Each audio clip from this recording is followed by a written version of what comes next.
Last time on Roadkill, Motor Trend's Kia Rio 5 mopped up the Autocross with the Datsun here. Today we get revenge. We threw a turbo on this junk and headed out to the Good Guys show, the Spring Nationals in Scottsdale, Arizona, where we are gonna kill us some Kia.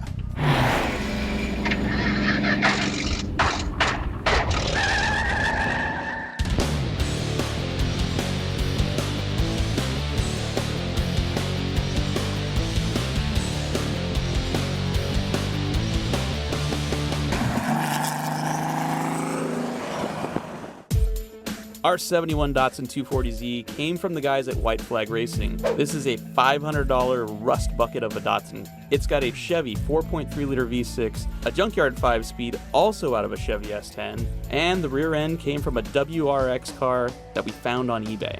We kicked the 240Z back into action for the last episode of Roadkill because we were convinced that it was going to just destroy everything in our autocross shootout. But unfortunately, we only got a couple laps out of the Datsun because it broke, and it didn't beat the Kia Rio 5. We just couldn't have that. And what's the best way to fix a beat-up Datsun? More horsepower. So, we decided to turbo this thing. There's your guy, off a power stroke of some kind.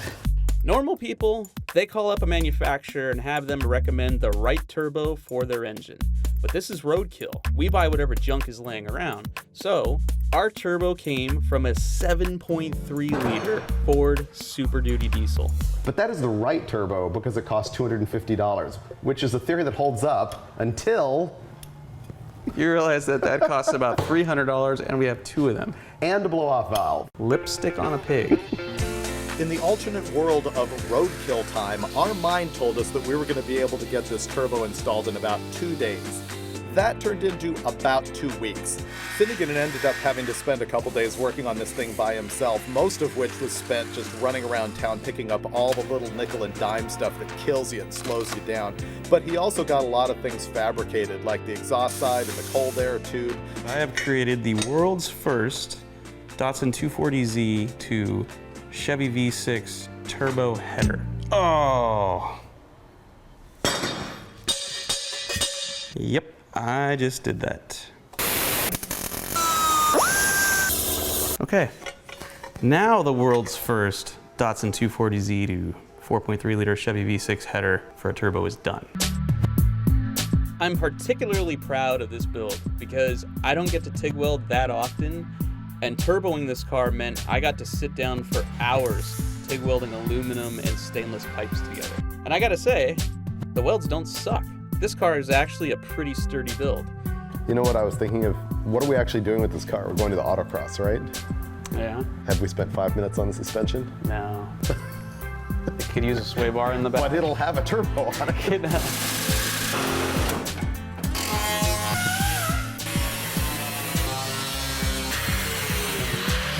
That's choice. See, right now people can hate on this. They're like, oh, why'd you put a 4.3 in here? But the moment you slam the hood and they see the hater pipe come through, then they just have to shut up. This is the nicest thing we've ever fabricated right now. I figure the rear end blows up before the engine block breaks. Center section or axle? Axle, definitely. Yeah. Okay, did the water pump thing hit the turbo? Is that what that was? Didn't you hear a bang? That's like the starter falling off. Or, that's something really gnarly. And it turns out that we had a sunken float or something wrong with the needle and seat, and the engine got filled up with gas, and we hydraulicked the number 3 cylinder. I pulled the spark plug out of it, and it just gushed gasoline. And now we've got gas in the oil as well. So it's 2:30 in the morning. We're supposed to be in the dyno tomorrow, and we were about ready to have a really good time. And now I think we're both pretty dejected. The only thing left to do is load it up, take it out there, and deal with it at West Tech in the morning. Change the oil there.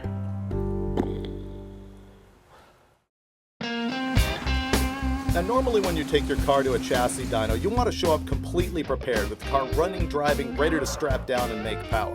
I've got to say that we had more to do on this car than any vehicle I'd ever taken to a chassis dyno ever. Talking to Steve Brule here at West Tech, we were really freaked out that we had cranked the starter over and hydraulic the cylinder, and he was saying if it didn't try and light off so that it wasn't banging the cylinder under actual engine power, it's fine. So we'll take that. as a 100% guarantee. Wow, dude. I think I estimated leaving here at 6 o'clock, which means midnight, so we're exactly on target. Time for the payoff. Finally, we had the V6 running better than it ever had, and it was time to make boost. Come on, baby, stay together.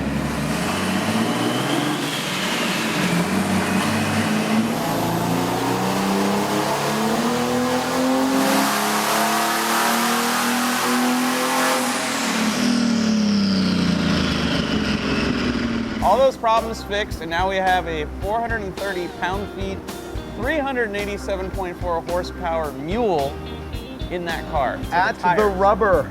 That's about a 450 horsepower V6. And it sounds and smokes like a Mack truck. It sounds like a Power Stroke diesel. This is about the time we realized we were going to need a scavenge pump in the oil return line out of the turbo. So we came back to West Tech the next morning and put a tune-up in the car so that it would survive on 91 octane, because up to this point we'd been running it on some 118 that I had left over from Bonneville. God, this is the moment I've been waiting for. All that welding, all that grinding, all that work, finally get to drive the Datsun. So we made a couple trips around the block in the 240Z, and what's amazing is even in the rain, this thing wanted to hook up hard. We tried to do some burnouts, and it just wasn't smoking the tires. We tried harder and were rewarded with a broken axle shaft. The shortened axle shaft broke right on the weld that we added in the last episode. Instead of hitting the road, it was back to the shop. I'm not exactly sure why, but Finnegan got this new, used, and beefier center section for the Datsun. Even though we didn't break that, we broke an axle. Ever since Finnegan fell in love with this car, we've been trying to do things a little bit more right on it. And what do you do when you love something? You gunk it. So I'm gonna clean this thing up instead of just installing it as a complete sponge pit. Ooh, gunk. Want to see how late we are? That door won't stay shut. That's Freiberger's solution right there. This is about to get welded to the Datsun. You know, sometimes you run out of time and have to butcher things together, and then other times, for the sheer sake of style, you've got to butcher them together. It's really a theft deterrent when you think about it. You can't attach a padlock to this, but who's gonna see this and go, yeah, I want inside of that car? Nobody. All right, it was nice knowing us. See you in about 10 minutes.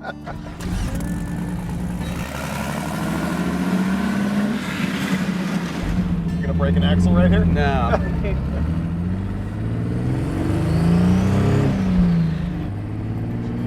You bolted everything back together on the rear end, right? Axles, sway bars. Oh, we didn't tighten the sway bar end lengths. Really? Nope. So like the nuts are gonna fall off? Right. Oh, that was a short trip. We lived so far. It's not much of a life, but we did live. Would you like a car wash? No? Okay. And now it's puking all over the ground. Hop in, I'll push. Well, you want me to be in the car, you know, if it bursts into flames, you're safely out to the side? Yep. Not yet, not yet, not yet, not yet, not yet. Okay.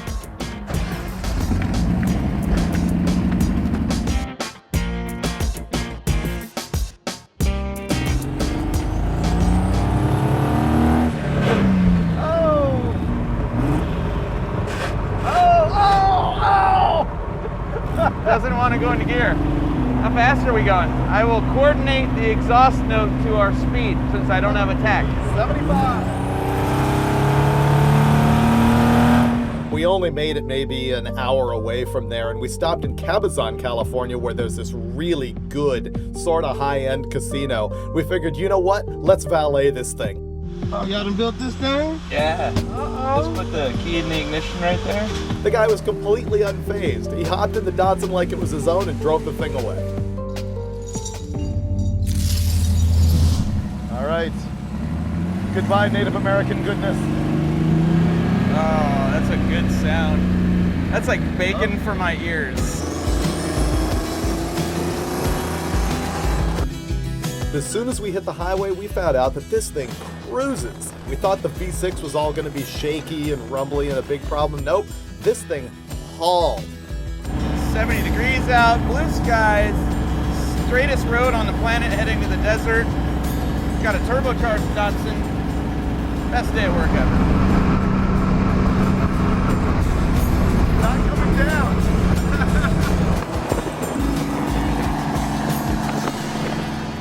Survey says $1,134. So we got out of the hotel this morning, reasonably nice hotel, and Finnegan's toolbox is stolen. Lots and lots of heritage there and lots of tools. So we had to buy all of this stuff. This all started with a $500 Datsun. We just spent more than that on screwdrivers.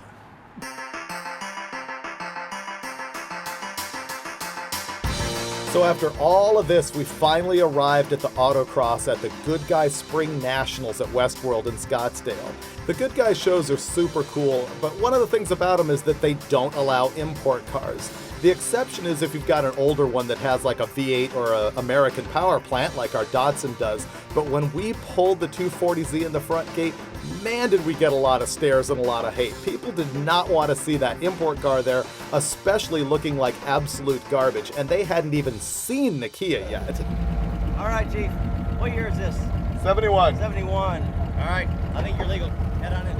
He didn't want to let us in. He didn't. He tried hard. He's like, they don't have any paint on that thing. I've never been on this side of the fence before. All of a sudden, I'm an import car guy. The best part about this whole trip was that we had used Facebook to let everybody know we were coming. And when we arrived at the autocross course, there were Roadkill fans there, waiting to check out the Datsun and meet us. Is this a Datsun for Roadkill? Yes, sir. Hey, man. How you doing? Dude, How's it going? Love your show. Dude, Thank you. Awesome. Thank you. A couple of the many Roadkill fans that showed up at the autocross that day were Jake and Eric Rozwarski, who saw that I had lost my grandfather's toolbox on Facebook and generously brought me their own. Oh my God, this is too nice. That's really generous. Are you sure you want to give this up? Yes. Eric and Jake brought me their toolbox. It's good car karma, and I'm trying not to cry. What are we gonna do about the Kia? I say one run and done. Yeah, we only need one lap in this, and I don't really want to drive it. Oh so. no, you have to. I'm No, feel I'm free. not touching it. Okay, rock, paper, scissors. Ready?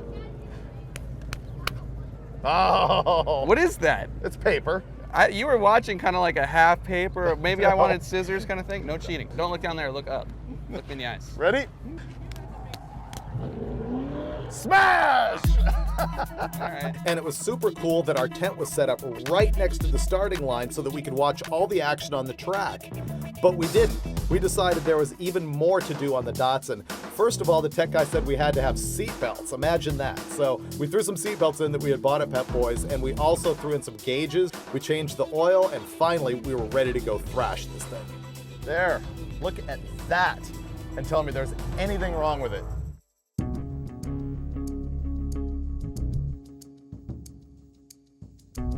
And staging it up next is David Freiberger from Hot Rod Magazine and the Roadkill 71 Datsun. I know what you're thinking. Hot Rod Magazine with a Datsun? That's just un-American. I haven't even watched out here, which means I'm highly likely to get lost. This will be embarrassing. They're ready to go. They got their seatbelts in, and they are getting in line. I don't want to say to do something awesome because I don't want to lie to you all. He's never even seen this autocross course, so he doesn't even know where the first turn is. And by the time we got here, the transmission really didn't want to go into second gear. So pretty much, he's hosed.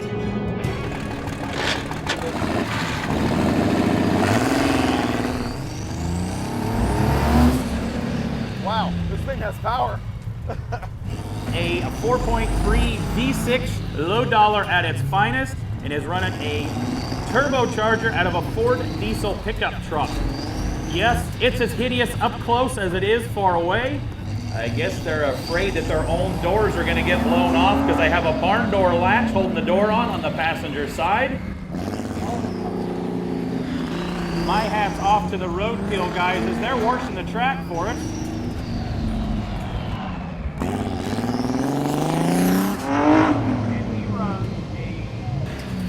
I got lost. Hey guys, that thing is dumping fuel out of it. The good news is it's race fuel and it's already evaporated. I understand, but This thing has way more power.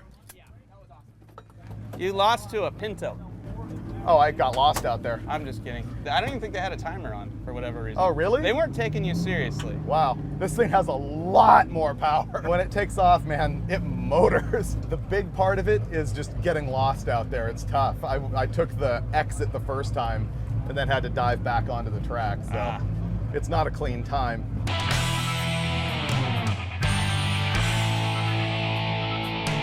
So the thing that made my performance all that much better is that Finnegan was making fun of me for it, the announcer was making fun of me for it, and then when Finnegan lines up in the Kia, which is embarrassing to begin with, he goes out there and got completely lost on the autocross, making me look like I actually knew what I was doing. See, remember, it's All-American Sunday tomorrow. Did we give him a sobriety test? Am I going the wrong way? Do they have driver's ed in California anymore? Now, I have no idea where I'm going. We have ran 2 Roadkill cars, and neither one of those boys can figure out how to run the autocross course. Did you put some signs up or something? I know. I didn't get that lost. Was I in the infield or something? Oh, completely. Okay. Oh, so that you don't go there at all. Oh. At this point, we really hadn't gotten good numbers out of either the Datsun or the Kia because we got so lost on track, but we had a good opportunity. Rob McGregor from No Limit Engineering is a guy who builds these really radical handling pickup trucks and who dominates at the Good Guys Autocross series. He decided to put his butt in the seat, and he went out there in the Datsun pouring smoke and raw oil because he didn't turn on the scavenge pump for the turbocharger. He laid down a 77-second time, which was pretty competitive with a lot of the muscle cars and late models that were there. After Rob ran, I jumped behind the wheel to turn a lap, and I really blame him for breaking the car because I got about halfway around the track before the fan belt came off, knocked the oil line off the turbo, and covered most of the racetrack in dirty oil. Smoke is not your friend on the autocross course.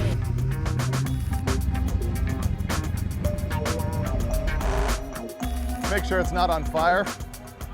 Part of it? Yeah, that came off and hit an oil line. So I think we're pretty much out of your hair for the day. Oh, that's an Hey, easy. at least you didn't get lost. I didn't get lost.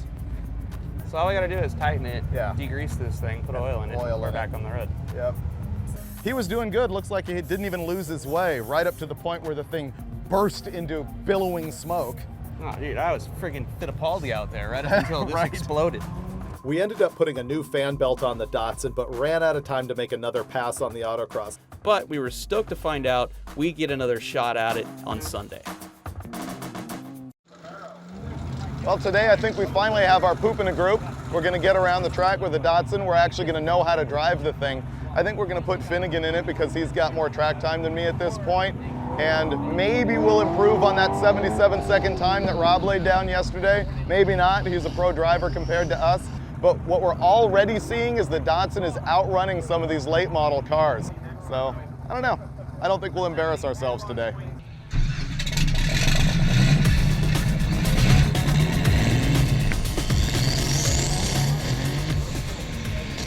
All right, here we go.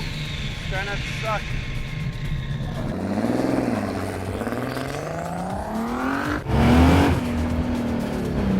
All right, come on, baby. Let's not get lost.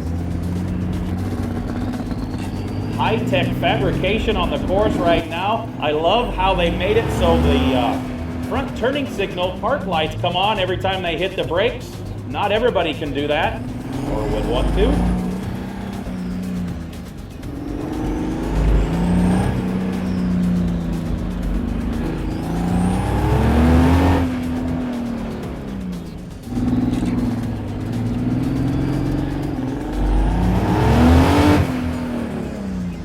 There's a nice lap out of Finnegan, a 75.055. Actually has him in 8th position for the day. 8th place out of every car You're here. 8th out of every car here this morning. So the very first lap that I didn't get lost, we ran a 75, 8th Yep. place out of every car here. Yep. Wow. You wonder, how good is 75 seconds really? Well, it was good enough to beat a handful of nearly stock muscle cars and a handful of brand new hopped up muscle cars. But 75 was not at all embarrassing for our junk Datsun. all that was left to do was to find out, was it really faster than the Kia? And we didn't have a lot of time to do that because nobody around here wanted the Kia on that racetrack. So I only had one shot at it.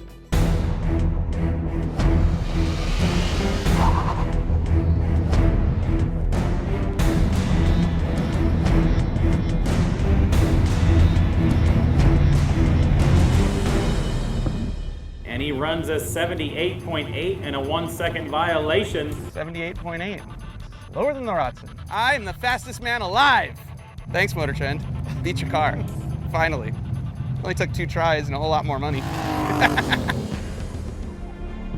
So you might ask, how impressive is it really that our 400 horsepower Datsun beat a brand new Kia Rio? Well, when it comes down to it, the Datsun is way faster in a straight line. It actually hauls when it comes up on boost. And the Kia is going to kill it every single time in ABS braking. The fact is, we took a Ford Power Stroke diesel turbo, made it run on a Chevy 4.3 liter V6, stuffed into a worthless 240Z, and yep, we outran a new rental car. So what did we learn? Everything deserves a turbo. The Datsun will outrun the Kia, and autocross racing is a hell of a good time. Man, I'm not gonna lie to you, none of the other guys, dog, could have drove this. I love the Datsun now. I think we've never spent more money on a roadkill car, and that's probably why it works pretty well. Where'd the zip ties go?